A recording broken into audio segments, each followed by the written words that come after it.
Ici, on cherche l'équation de la tangente AY égale à moins cos x, dont la pente est moins 1. Une bonne idée de faire un diagramme juste pour t'aider à comprendre ce que tu es en train de chercher. Si je trace la fonction cosinus, on sait que ça commence à 1. Moins cos, ça va être une réflexion sur l'axe des x, ça va ressembler à quelque chose comme ça. Si je le traçais sur un cycle, puis on sait que c'est périodique, donc ça continue. Puis en fait, il y a une infinité de réponses parce que l'équation de la tangente, il y a plusieurs tangentes là où la pente est moins 1, par exemple, ce que je viens de tracer en rouge. Ici aussi, ce serait un autre endroit où c'est égal à moins 1. Donc, notre pente de la tangente va être pareille partout, mais l'équation pourrait varier. Donc, ici, ça devrait dire déterminer une équation possible. Alors, c'est ça qu'on cherche. Déjà, parce qu'on connaît la période des fonctions sinusoïdales, si je regardais par exemple celui-ci, je sais déjà que c'est à moins pi sur 2. Puis celui-ci, je sais déjà que c'est à 3 pi sur 2. Donc, on pourrait le faire graphiquement, comme je viens de faire, ou on peut le faire algébriquement. Je vais le faire algébriquement aussi. Donc, ici, je vais juste, au lieu de l'appeler y, je préfère la notation fonctionnelle. Là. Donc, soit f de x est égal à moins cos x. Quand on parle de pente, on sait que c'est la dérivée. Donc, on va commencer par trouver la dérivée. Je peux apporter ma constante de moins 1 en avant. La dérivée de cos, c'est moins sin. Donc, ici, on va avoir une dérivée de sin x pour la dérivée de moins cos x. Alors, ce qu'on cherche, c'est à quelle valeur de x est-ce que la dérivée est égale à moins 1. Donc, on a juste à résoudre cette équation. Il y a vraiment 3 façons de faire. Donc, la première, ce serait d'utiliser la calculatrice. Donc, on sait que x va être égal à sin moins 1 de négatif 1. Puis, ça va me donner une seule réponse sur ma calculatrice. Mais nous, on est plus intelligent que la calculatrice. Donc, on ne va pas utiliser cette méthode, mais ça fonctionnerait pour vérifier. Mais à ne pas oublier que ça arrive à chaque 2 pi. Donc, pour résoudre ça sans la calculatrice, ce que tu peux faire, c'est juste tracer une esquisse de sin que tu devrais probablement connaître par cœur par maintenant. Puis, on sait que le premier endroit, si on part de 0, où est-ce que ça va être égal à moins 1, ça va être ici. Donc, à x est égal à 3 pi sur 2.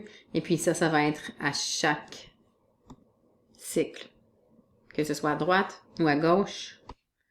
Donc, on va dire que x est égal à 3 pi sur 2 plus n fois 2pi étant la période, où n appartient à l'ensemble des nombres entiers, soit positifs ou négatifs. Une autre façon de figurer ça sans ta calculatrice, si tu veux retourner encore plus à la base, on pourrait penser à notre cercle unitaire. Et puis on sait que dans notre cercle unitaire,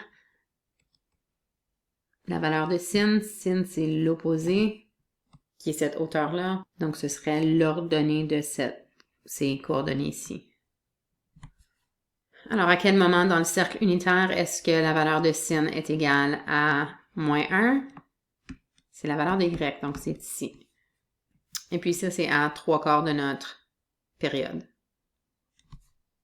Donc, 3 pi sur 2, ou 1,5 pi si on veut. Et puis de la même façon qu'on a réfléchi, si j'allais du côté, si je continue, ça va se reproduire à chaque période, donc à chaque cycle. OK, 1, 2, 3. Et en allant du côté négatif aussi. Donc, on obtiendrait la même réponse.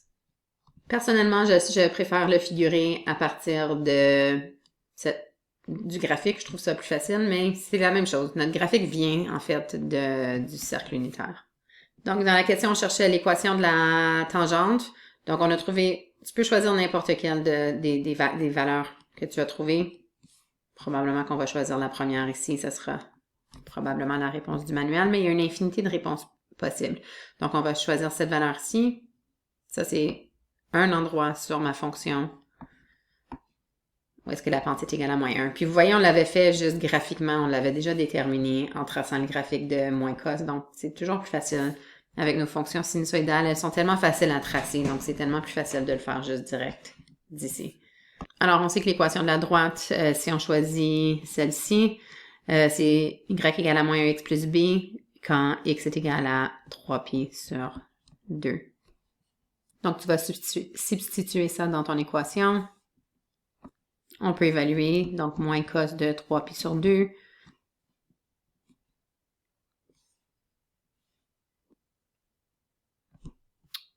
Alors, si on pense au cercle unitaire, notre 3π sur 2, c'est 3/4 de la période.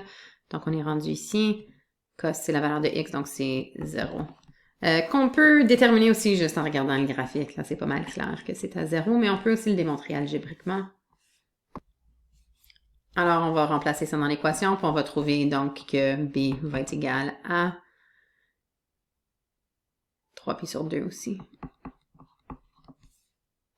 Alors, on peut vérifier ce qu'on a trouvé. L'équation, ça va être y égale à moins x plus 3π sur 2. C'est ça qu'on vient de découvrir. On peut vérifier avec Desmos. Donc, ça, c'est à ce point de tangente ici. C'est quoi l'ordonnée à l'origine?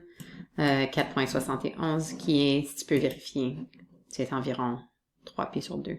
Donc, on est plus intelligent que GeoGebra. On a la valeur exacte de 3π sur 2 pour l'ordonnée à l'origine.